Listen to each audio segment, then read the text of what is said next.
Party కూడా గుణపాఠం చెప్పాలని చెప్పి ప్రజలు ఆలోచించి బీజేపీకి ఓటు వేసి ఎక్కువ స్థాయిలో మెజార్టీ స్థానాలను ఎంపీలకు గెలిపించాలని చెప్పి అన్ని సర్వే రిపోర్టులు వస్తున్న సందర్భంలో రిజర్వేషన్లను బీజేపీ ఆపేస్తుందని చెప్పి ఇవాళ వార్తలు ఒక వీడియో మార్పింగ్ చేసి ఇవాళ ప్రచారం చేసే ప్రయత్నం చేయడం ఇంతకంటే సిగ్గుమాల చర్య ఇంకోటి కాదు. ఏ పార్టీ అయినా ఏ ప్రభుత్వమైనా పేద ప్రజల యొక్క బతుకులతో ఆడుకోవద్దు.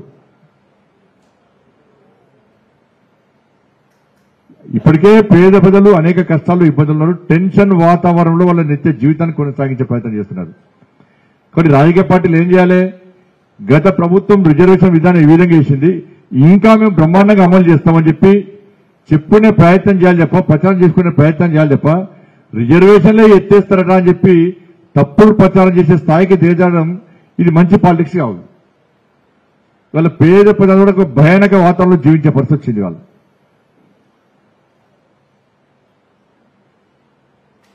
రిజర్వేషన్లను పక్కా అమలు చేసే పార్టీ భారతీయ జనతా పార్టీ. బాబాసాహెబ్ అంబేద్కర్ స్ఫూర్తిగా తీసుకుని ముందుకు పోయే party Bharatiya Janata party.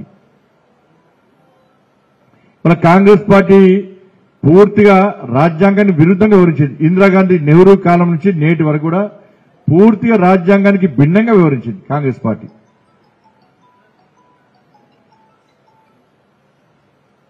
Congress party ప్రభుత్వం 54 సంవత్సరాల కాంగ్రెస్ పార్టీ పాలనలో ఏ ప్రధానమంత్రి కూడా బాబాసాహెబ్ అంబేద్కర్ గారి గొప్పతనాన్ని చెప్పిన దాఖలాలు లేవు.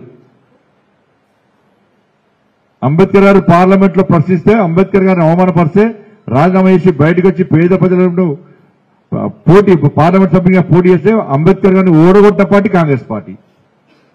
రాజ్యాంగానికి విరుద్ధంగా ఈ దేశంలో ఎమర్జెన్సీ విధించిన పార్టీ కాంగ్రెస్ పార్టీ. బాబాసాహెబ్ అంబేద్కర్ యొక్క పార్థివ దేహాన్ని ఢిల్లీలో ఉంచకుండా, దేశ రాజధాని ఉంచకుండా ముంబైకి తరలించిన పార్టీ కాంగ్రెస్ పార్టీ. కనీసం పార్లమెంట్ లో అంబేద్కర్ గారి చిత్రపటాన్ని కూడా పెట్టలేని పార్టీ కాంగ్రెస్ పార్టీ. రామ్నాథ్ కోవింద్ గారు గాని ద్రౌపది ముర్ము గారిని రాష్ట్రపతి చేస్తే అడ్డుకున్న పార్టీ కాంగ్రెస్ పార్టీ. ఈ దేశంలో రాజ్యాంగానికి భిన్నంగా సుప్రీంకోర్టు వ్యతిరేకించినప్పుడు కూడా మతపరమైన రిజర్వేషన్లను అమలు చేయాలని చేస్తామని చెప్పి రాజ్యాంగానికి తూట్లు పొడిచిన పార్టీ కాంగ్రెస్ పార్టీ. కానీ ఇలా భారతీయ జనతా పార్టీ నరేంద్ర మోడీ గారి ప్రభుత్వం ఆయన పార్లమెంట్కు పోయిన వెంటనే నేను ప్రధానమంత్రి అయినా అంటే బాబాసాహెబ్ అంబేద్కర్ గారు పెట్టినటువంటి భిక్ష అని చెప్పినటువంటి మహానుభావుడు నరేంద్ర మోడీ గారు. అంబేద్కర్ గారి చిత్రపటాన్ని పార్లమెంట్ లో పెట్టినటువంటి నాయకుడు నరేంద్ర మోడీ గారు. బాబాసాహెబ్ అంబేద్కర్ కు భారతరత్న ఇప్పించింది భారతీయ జనతా పార్టీ. బాబాసాహెబ్ అంబేద్కర్ రాబోయే తరాలకు అందించాలని చెప్పి, తరతరాలను గుర్తించుకోవాలని చెప్పి, వారు జన్మించిన స్థలము, దీక్ష చేసిన స్థలము, స్వర్గస్థలం, ఇట్లా అన్ని స్థలాలను కలిపి పంచతీర్థాలుగా స్ఫూర్తి కేంద్రాలుగా తయారు చేస్తున్నటువంటి ప్రభుత్వం భారతీయ జనతా పార్టీ ప్రభుత్వం. కాబట్టి అన్ని విషయాల్లో ఇలా నరేంద్ర మోడీ గారి ప్రభుత్వం అంబేద్కర్ గారిని స్ఫూర్తిగా తీసుకుని ముందుకు పోతున్న విషయాన్ని పాటు నోరు మూసుకొని కూర్చున్నది. వ్యతిరేకించే ప్రయత్నం చేయలే.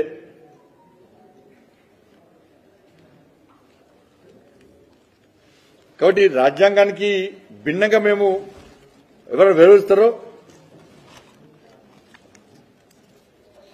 దాన్ని అడ్డగించే వ్యక్తులు మేము. ఇటువంటి పరిస్థితుల్లో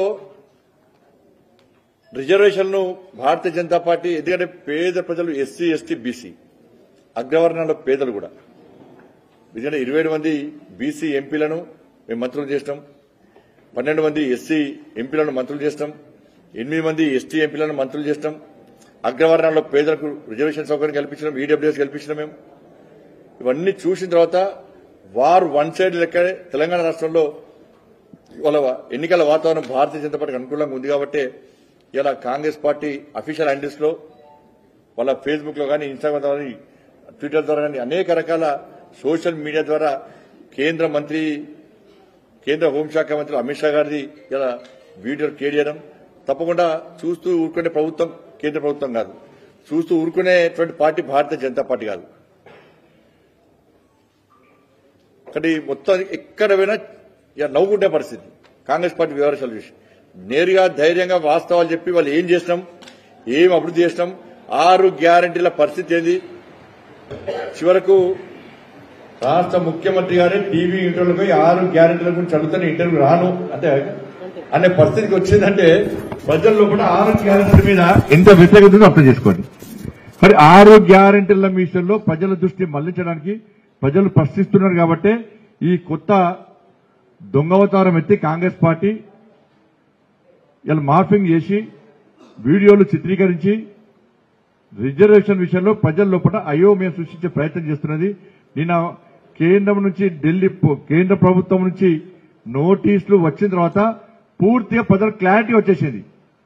రుణాలు ఇచ్చేంత వరకు మీద పడతారు, ఇచ్చినాక మాఫీ అంటారు. మాయ మాటలు చెప్తే నమ్ముతారు, మోసపోయి ఏడుస్తారు. చూడు ఇదే శివరాకరి, వచ్చే వారం ఇల్లు జప్తు చేసుడే. మనం మోసపోయినమే కౌసల్య. గత ప్రభుత్వం కారు వేసుకొచ్చి రుణమాఫీ చేస్తారని చెప్పి మోసం చేసిపోయా. ఈసారి గెలిచిన వాళ్ళు మొండి చేసి చూపెట్టే. అయినా మనం ఏమన్నా వాళ్ళని కాళ్ళ తిప్పమంటిమా లేక వాళ్ళ చేతిలో ఊరేగిమంటిమా? బ్యాంకు రుణం మొత్తం మాఫీ అంటిరి, పెట్టుబడి సాయం 15,000 అంటిరి, కూలీలకు కూడా 12,000 అంటిరి, మద్దతు ధర మీద బోనస్ 500 అంటిరి. ఏది తీరకపోయా ఎట్లా సచ్చేది? మనకిప్పుడు కావాల్సింది ఇట్లా అబద్ధాలు చెప్పి మోసం చేసేటోళ్ళు కాదు, మాట చెప్పిండంటే గ్యారంటీగా చేసే మోడీ. ఈసారి మాకు మోదీనే గ్యారంటీ. కమలం గుర్తుకు ఓటేద్దాం, బీజేపీని గెలిపిద్దాం. మోడీ మన అందరి నేస్తం, బీజేపీనే గెలిపించేద్దాం.